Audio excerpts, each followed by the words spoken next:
So is there anything that the council, the mayor, anybody working for the city has done to make this any faster?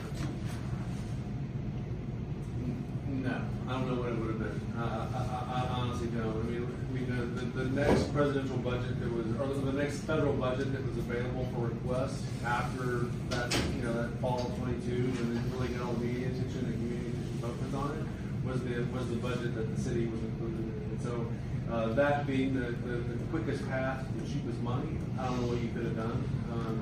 And then, Yeah, and I'd add that, as soon as we were engaged, we had conversations with Corps of Engineers out of Fort Worth District right away, and their project manager is really been great. I think she's been pushing this lately, but she had to develop this whole letter report and the PPA document and be able to explain the project. So we helped write those, get those, but it was just, it's as you can imagine, a big, large federal program, the different steps it goes through to get approvals. So.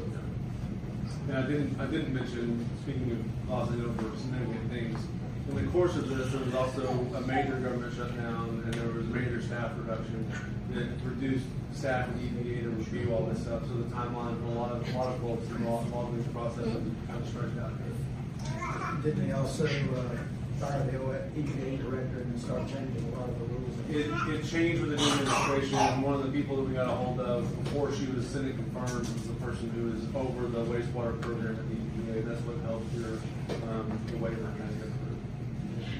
But I would love to tell you, Councilman, that lots of cities get this money, but that's just not the case. Yeah, I was just wondering, I mean, how lucky we were, because it seems like this ought to be a time for celebrating Runaway Bay and what accomplishments that we've got for this type of money instead of griping about it. That's just my point. Yeah. Amen.